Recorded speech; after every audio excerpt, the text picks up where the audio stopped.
Hi, Brooke. Hello.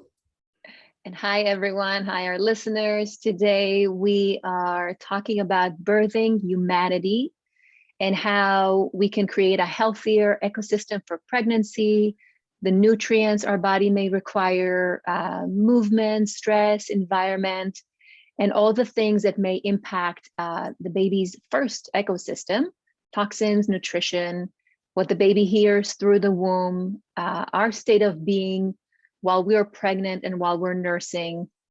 We are also going to talk about the spiritual milk and all the good stuff while we nurse our baby. And so, creating a healthy ecosystem for pregnancy starts with the right environment pre-pregnancy. And the preparation for pregnancy on a physical level requires an alignment of many, many factors. It requires a physical alignment, mental and spiritual, from proper minerals, nutrients, as we know, to our mental preparation that no one really talks about. And that soulful connection of desiring the baby to come from the realm above and be that vehicle to transfer the baby into this physical realm for him or her to enter our world. I believe in our household, we believe that children choose their parents. And in fact, we have conversations with our kids constantly. And when they were little, as I feel that we're more connected to the source, they always talked about how they chose us, how they wanted us as parents. And even our youngest one, who is 5 now, still talks about how she wanted me to be her mommy, which I think is so fascinating.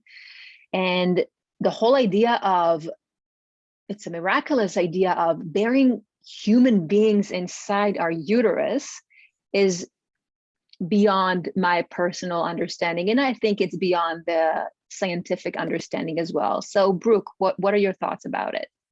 Yeah, well, that's so beautiful how you described the, soul coming in from this spiritual realm and that it's coming to take physical form in our bodies. And I don't I don't feel like it's talked about that in that way very often. But when you start to think of it in that way, it just brings this new perspective and understanding. And I think that when we can look at pregnancy in that way, it does help us want to prepare our bodies physically, of course, and ensure that, as you were saying, I love it. I mean, because it is an ecosystem for that developing baby. But yeah, it's giving us that opportunity to also look mentally and spiritually where we and are we in the space where we can, I don't want to say can, but that we can optimize our experience as mothers and with our babies. I love the idea of your children choosing you. I think that we could do a whole episode just on that, because there's so much beauty in seeing that for their soul's evolution, that's what they needed. And I feel like I continue to kind of through these episodes talk about it kind of takes the pressure off of us, but it's like we're not ever going to be perfect parents, but we're perfect parents for our children because that is what they needed at that time. Yes. So yeah, I love all of that. I think that's so important to have all of those conversations in the realm when we're talking about bringing new souls into the physical plane.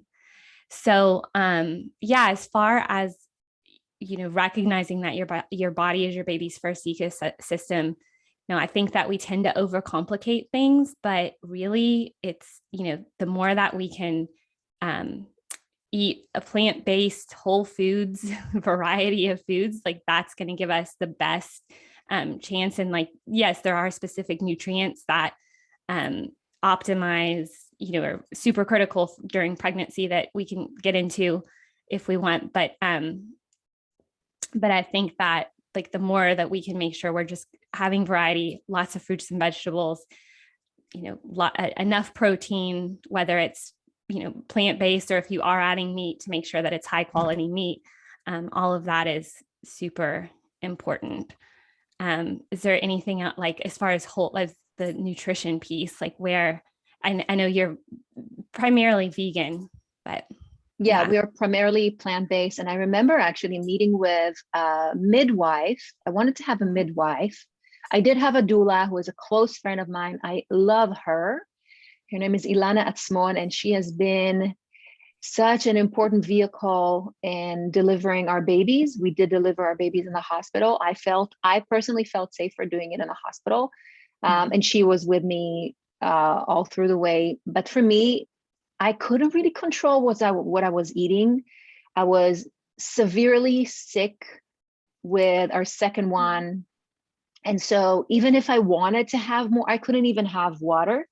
It tasted very metallic in my mouth. And so I went to the hospital twice a week to get saline IV just to keep myself from collapsing. I lost a lot of weight, and I looked like I was sick more than pregnant at 7 months progression in my pregnancy. So many times I'm like, I can't, there's some things that you can't control while you're pregnant, and you really don't know what the pregnancy is going to look like. And I remember even when my first, I was like, yes, I'm going to eat this and I'm going to do that. No, it just didn't work. So yes, I'm primarily plant-based, but I noticed, and we're going to talk about it a little bit later, that my body was able to eat things that it wasn't able to before being pregnant. But I wanted to ask you about stress management, being that we're both yoga instructors and you have a lot of experience. So what would be some of the stress management protocol that you have either personally used or recommended your clients to use?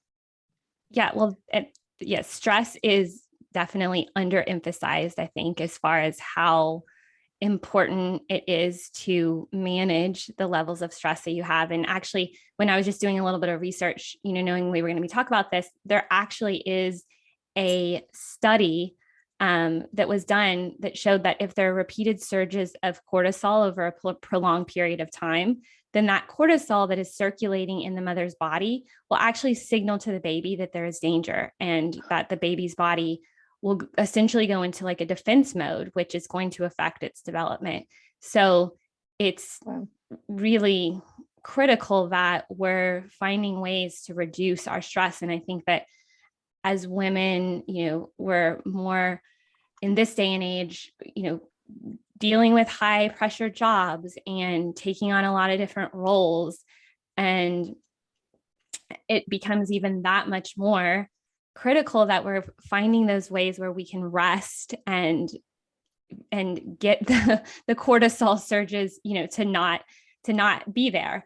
And, I think that, any sort of relaxation, meditation is wonderful. Yoga, especially yin yoga or yoga nidra, is going to put you in that parasympathetic nervous system state, which is so critical to ensure that you're getting like the particular rest and relaxation. So I think, those sort of things. And then the other piece, besides the nutrition, and then you've got the stress, but it's also the environmental toxins that we're exposed to all the time that we also want to be really aware of. So, trying to eat organic as often as possible, and, ensuring that if we're drinking water, that it's clean water. If it's filtered, we still want to put our minerals back in, which is super important. And just looking at what we're putting on our body, the air we're breathing in, just what we're exposing ourselves on a daily basis is super important. But yeah, the stress is definitely underemphasized, I think. I agree. I think the mother's state of being while carrying a fetus in our womb is so very important to not just the mental state of the mother, but the mental state of the child as well. Because we already know that the baby can hear everything from the womb. There's these mothers that play music, especially classical music, because they want the kids to be, super genius or whatever. But what some of us do not know is that the fetus can feel the vibrations and the energy, the frequency from his or her direct environment. If the environment of a household is hostile and full of anger, then the baby has more chances of being just that, hostile and full of anger. Further, if the mother did not want the child and express that either verbally or subconsciously, the baby will not feel as welcome. And as for nursing, there has been a study done on a mom who has experienced severe depression and anxiety during the nursing stages. She lost she lost the baby's uncle, she lost her brother, and so she was in the stages of depression, and the baby grew up to have similar issues, and only down the road that grown up already put the pieces of the puzzle together and was able to connect that chord to, okay, so it's my mom that was in that mental state. Yeah. And all of that you just said is supported very scientifically when you look at the field of epigenetics. And if you're unfamiliar with what epigenetics is, it's essentially the field of study in how environmental influences affect genetic expression. And it's a field that was pioneered by Dr. Bruce Lipton, which we're going to have an entire episode dedicated to just that, because I think there's so much that can be said there. But the other thing with epigenetics, I think it can have a tendency to bring about a lot of guilt or shame, for if someone didn't know or they were in an environment, and oftentimes it's out of someone's control of, what sort of environment that they're in. But I think it's important to note that it speaks so beautifully to fully understanding that we are powerful creators of our lives in the world that we live. So, once we do know better, once we understand this better, then we can do better. And that knowledge really is power when we're talking about this sort of thing. And Tony Robbins added to that. He actually said, knowledge is not power, it's potential power. Execution trumps knowledge any day of the week. So being knowledgeable is great. I know a lot of people who are addicted to different substances, and they're very, very knowledgeable. They're actually bright. But knowing what is bad for you or knowing what is working is not enough until you make that change to change where you're at. Yes. Yep. Absolutely true. And another thing in context to all of that, and especially when we're talking epigenetics and the impact of the environment, what I continue to find super, super fascinating is that a newborn baby girl is born with all of her eggs when she's inside her mother's womb. So that's amazing. Yeah, it's just, we were literally a part of our grandmother's womb when we were, eggs in our mother that was in our grandmother's womb. So it just shows that it can go through generations of that environment is affecting. And for toxins as well. Yes. People that right. Children come into this world, they're not free from ill. They don't have clean livers for the most part. All the toxins that are either coming from us, from the direct mother's womb, or our mother's womb, and so on and so forth, generations over generations, whatever they did, we see it a lot with heavy metals. We see it a lot of chronic illnesses. So it's not always the mother's direct fault and what she was trying to supply for the baby while she was pregnant. It could be that this is, her mother's womb that baby inherited. Yeah. Right. Through. But and I should say the beautiful thing about that though is even though maybe, certain things are stacked against you on things that were completely out of your control, again, it's our bodies are powerful. Once we have the knowledge of, what's there, then we can work to do what we need to. Some people are born, unfortunately, with a heavy metal load already in, or, we're just like scratching the surface of being able to know exactly, some of those challenges. But once we Absolutely. know, we can, it's Change that it. much more reason to just, be as healthy as possible and optimize And that. epigenetics will attest to it. They will say, I mean, genes being between 4 and 14%, as it's proven now, we know that we may be predisposed, but we're not predetermined. So if you're changing your environment, and if you know what to change within you, you can and will overcome diseases or other chronic illnesses that your parents had or your grandparents had. So for a person to say, oh, I am type 2 diabetes, that we know it's all from food, and so is my mom and so is my dad, it's probably because the way you were brought up with a lot of processed food and unnecessary sugar, right? And so if you change, if you acknowledge that, if you find the tools, if you are powerful and desiring a different outcome, again, you are predisposed, but you're not predetermined. You can reverse your type 2 diabetes and be on the right track to be fully functioning human being.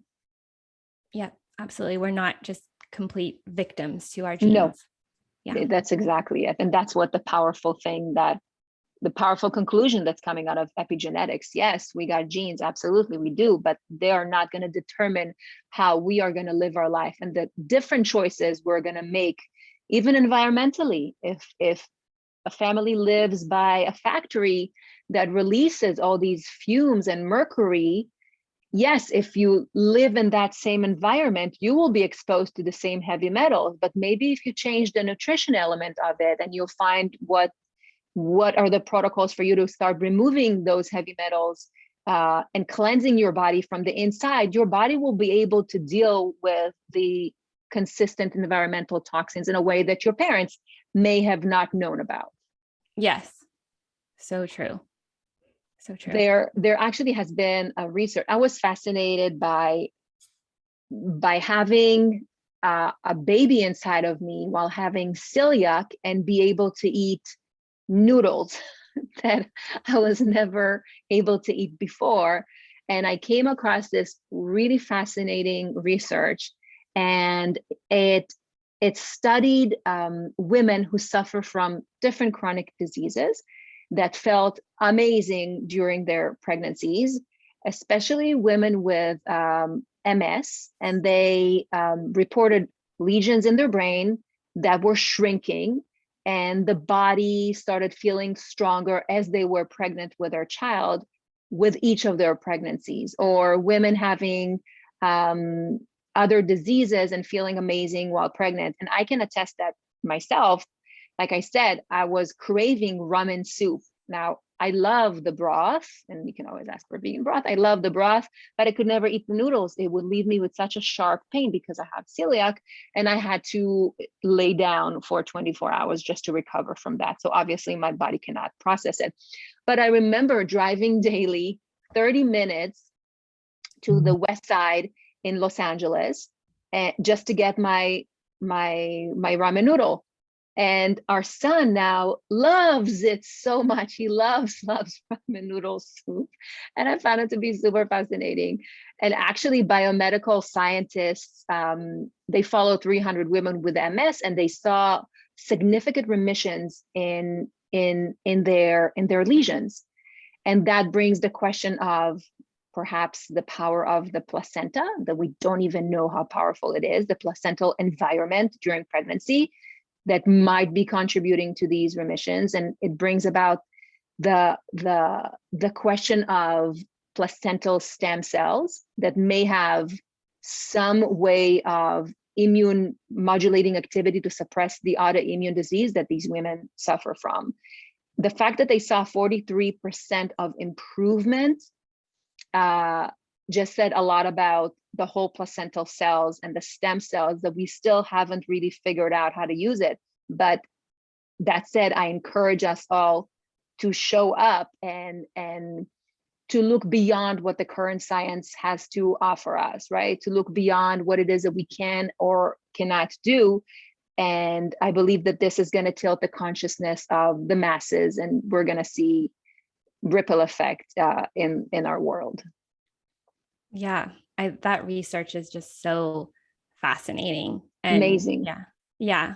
And what we can do with stem cells, like we're just now seeing what kind of potential that would have. And I mean, I think that's a solid theory that the presence of stem cells from, having the fetus inside a mother is enough to suppress like an autoimmune disease. Like, I think that it at least makes sense. And they're starting to actually prove things like that. I know I've also seen that done with cancer, and that tumors can also exhibit like suppression during pregnancy. So it speaks so well to the body's innate intelligence in protecting and nurturing new life.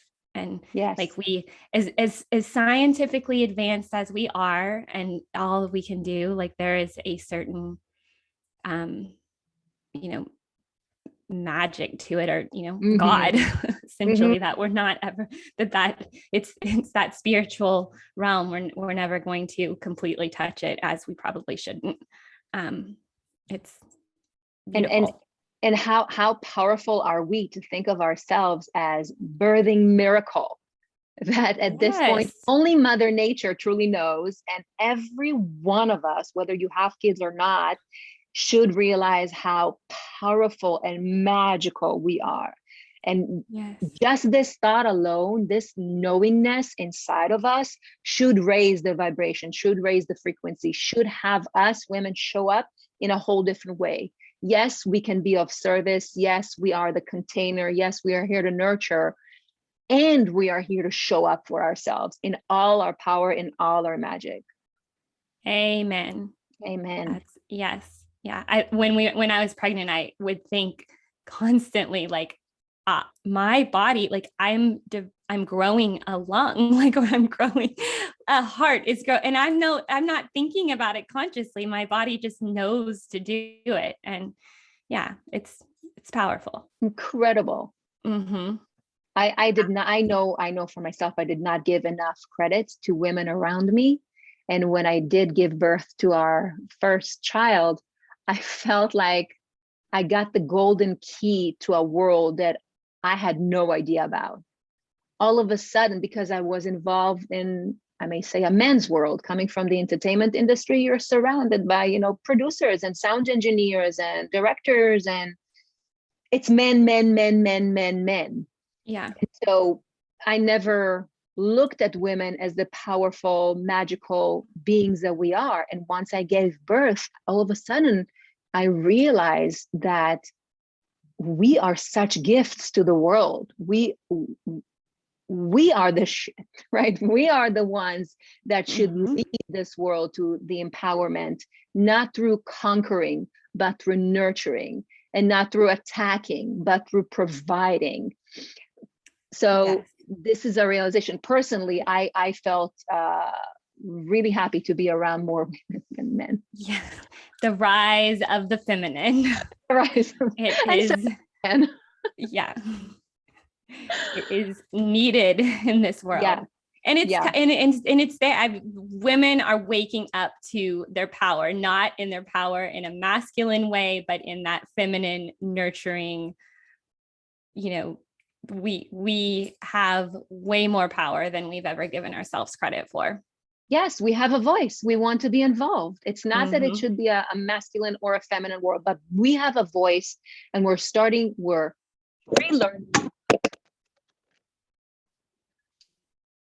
Your audio's off.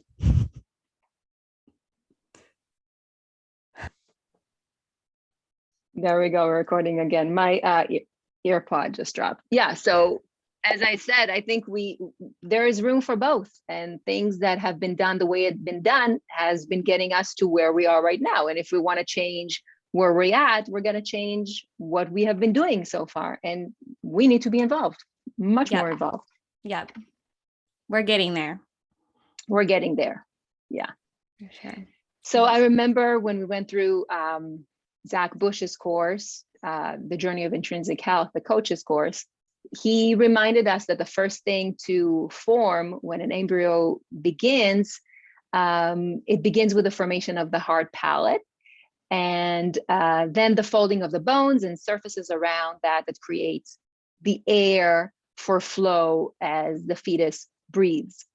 And ultimately, it creates the upper airway. So for me, I wasn't aware that this is the first thing that the fetus begins, the embryo actually begins its journey with. And later on, you create, blood vessels and brain and all these critical features, and as the nose. Interestingly, this is when we are really, really dependent on the nutritional status of the mother. And there are a couple of vital nutrients, because we mentioned nutrients earlier on, that the uterus during this development needs. It needs the vitamin K, and it actually, the most abundant of these nutrients is a form of vitamin K called K2MK4. And as he attested to it, he said it's a very unusual variant. And there's only very few sources of MK4 in the nutrition, which is a fat-soluble vitamin that it's produced between the bacteria and the fungi in the gut of the mother system. And I thought that he also said that if the mother is deficient in vitamin K2, the cells that have to migrate to create that hard palate become the foundation for the entire embryo that will then follow. And that would lead to a narrow palate. So what do you remember from that module that we talked about? Yeah, I had not heard about that until Journey of Intrinsic Health. So Me neither. Yeah. Again, another thing that, and I don't think, I just don't think that it's something that has been researched that well. And so I think that, so grateful to know about that now, and that we can kind of get to talk about it as well. But yeah, well, first, I guess it speaks to how important it is, like preconception, to ensure that you do have mineral, that you're up on your mineral levels. And, another point that I didn't say about talking about like whole foods is that our soil is so depleted. And talking about the mother's gut too, like our gut has, is often so disbalanced that it's really, really important that we are supplementing when needed. And so that's definitely, I think, a supplement that I would feel super comfortable recommending to anyone who's trying to get pregnant, is to up that form of vitamin K. But I remembering him talking about, the child develops a keyhole palate, which, it usually resembles like a broad radar dish. It's instead super narrow. And then the implications of that are that the child can't get the airflow that they need. So they turn more from nasal breathing, which is, critical to where they are more doing breathing through their mouth. They have difficulty suckling for nursing. And it also changes the microbiome, because the bacteria are going to change from being aerobic dominant to being anaerobic. And then that can lead to more chronic congestion and infection. So I think that so often we do see these children that are suffering from, chronic sinus infections and chronic other conditions, also things that even are related to, putting their bodies in a sympathetic nervous system state where they're not relaxed, they're super anxious. And so it's really fascinating to think that that could be related just to the way that their palate formed, and that was such a critical thing that happened so early on in the womb with their development. Yeah. And then the other thing that I had not known much about, but have been hearing about it lately, is, and Dr. Zach mentioned it, is that it's also related to like a PANDAS diagnosis, through, that essentially the cranial nerves that are placed right on top of the hard palate and nasal surface itself, that's what's activating more of that sympathetic nervous system state. Yeah. And if you look at some of Anthony William, or he's known as the medical medium, he actually addresses PANDAS and possible way to clear that out from a nutritional standpoint. So I think combining both these informations can be a very powerful tool if someone wants to look deeper into it. Yeah. I remember when we prepped for this podcast, for this episode, I remember we talked about nursing, and some of my friends were able to nurse, some were not able to. And so for those that tried everything under the sun, including, mommy's milk cookies or tinctures with fenugreek seeds that are known to help with milk supply, there are milk banks that I personally have donated my milk to that you can get. And it's important to realize that the milk is suited for the baby's stage of growing according to their age. So for example, if you have a 3-month-old, the fat and the glucose context and everything else, that the minerals inside of that the baby needs, that will be provided to the baby naturally through the woman's breast. So as the baby grows, the nutritional needs changes. And so when I donated my milk, I had to say what age my baby is so that they can pair it up with a mom that needs those same nutrients for her baby. But regardless, if you can get a hold of those milk banks, they're amazing, amazing for your baby. And it is important that the baby's milk will come from a similar age baby, but not as important as getting that golden milk for your child. Another option is, because we know that avocados and bananas are the two closest foods to mother's milk.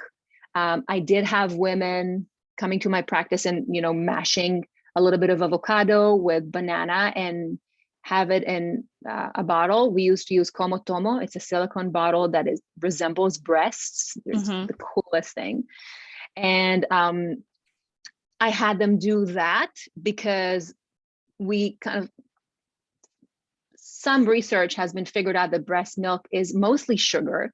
And on average, it only has 1 to 1.5% protein. And some healthy women have breast milk that contains lower percentage. Some have higher percentage of protein at about 0.75%, while others have about 2.5% protein. I don't know how much protein I had with my breast when I nursed my baby, but every woman's body is different, just like every mitochondria is different. But the important thing is that it is very low in fat and very high in carbohydrates. So it's critical to understand, because unfortunately, women are so afraid of eating a piece of fruit. They have this fruit fear that they've been told by, I don't know, their, primary physicians or, well-meaned people, but very misguided. And the reason why breast milk is so high in sugar is because the glucose, as we know now, is super important for the development of the brain. Not just the child, but even as adults, we operate from glucose and mineral salt. Now, when you say glucose, it doesn't mean processed sugar or candy. It means fruit. For the most part, it means fruit. That's what enables us to focus. And so when I heard, oh yeah, good, so you can sit on the sofa and eat ice cream, I was like, oh no, I don't eat ice cream. I'm not going to do it to myself. I'm not going to do it to my baby. But it is essential to focus on the good carbohydrates while pregnant, and especially while breastfeeding. So potatoes, non-sweet potatoes, russet and Yukon Gold are all amazing while you're breastfeeding. Yeah, I don't think you can understate how incredible breast milk is. Like, nature has evolved a chemical composition for breast milk that is specifically formulated to support, the growth and health of human babies. And so it's definitely not everyone can breastfeed. And, I understand the sentiment of, fed is best.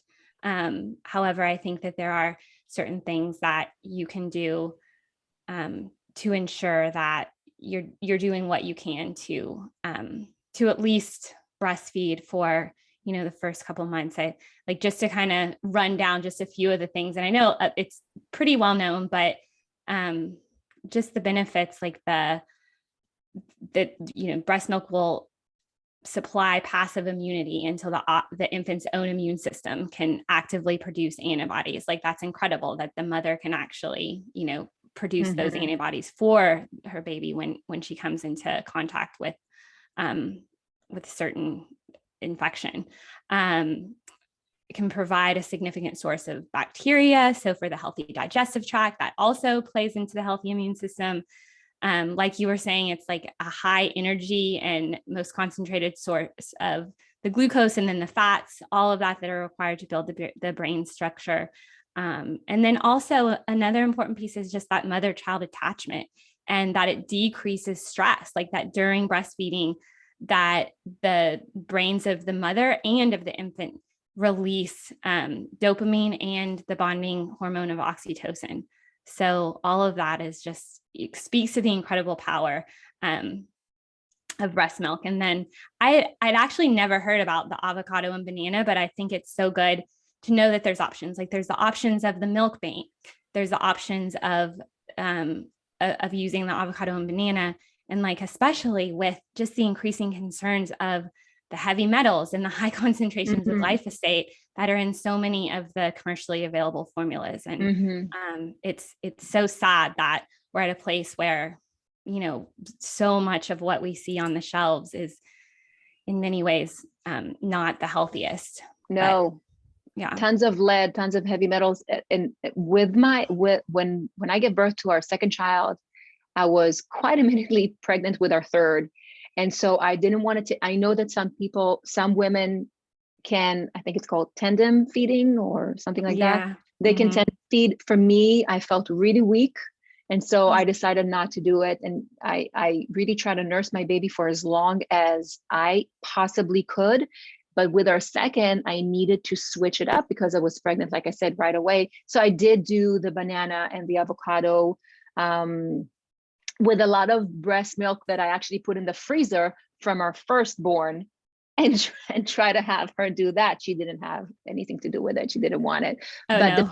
the avocado was just life savior. And that's after, what was it, like 4 or 5 months? That's what I started giving her.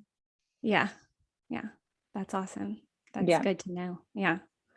Yep. The other thing that you mentioned was, earlier, was the placenta and the power of the placenta. And that's, and for me, looking back on like everything with my pregnancy and my birth, I'd gone back and forth on, should I save my placenta and try to take it? And I ultimately, I don't think it's that I ultimately decided no, but it was just that there was so much that I felt like I was like getting ready to do and going for, and the doula that I hired didn't specifically do any sort of placenta services. So I would have had to look elsewhere. And so I didn't do it. But it's one thing that if I am to have another baby, I definitely want to take my placenta. Yeah. I was too coward to make a shake out of my placenta. I know that some women do that. I was like, I don't want to see it. I'm okay. But I did have my doula make capsules off it. So she actually showed up in the hospital with a cooler. They gave her, and this was only with our second and third children, not with the first, because I had high fever and they had to toss the placenta. I couldn't use it. So I did not do it with our first. So it was a lot longer and harder recovery. I have to admit, a lot harder and longer recovery. And I don't know if it was because he was our first or because it's really the placenta, but I felt immediately after she encapsulated the placenta, I felt amazing. I even gave my mom some of it's just like, it's a tablet, you put it in vegetable capsules, and I felt so energized. It was amazing. I felt it right away. So I do recommend for women, just, try it out. They are throwing it away anyway. So you might as well just encapsulate it and see if it helps your body. I mean, all the animals do that. They eat their placenta. Yeah. you know? Yeah, So I so know, true. Yeah. The animals know yeah, intuitively that like I need to, and if you think about it, your body has been depleted in some ways of all the minerals and vitamins because you've been growing a baby. So how magical that then you can take that and give it right back to you. So exactly. So if they yeah, do yeah. it, they can do it. I was delivered in a hospital as well, but with midwives. So they Mhm. asked me, like, when they were like, "Do you want your placenta?" And actually, this is kind of a funny story because my mom had just walked into the room, and like they mentioned they were like, we can put it in a cooler, and your mom can take it home for you. And my mom was like, "Oh my god!" I'm like, I'm like, a part of me was like, yeah, let me just have my mom, stick it in a cooler and then she can stick it in the fridge. But I was like, I'm not going to do that. And then what am I going to do? Have a placenta in my freezer?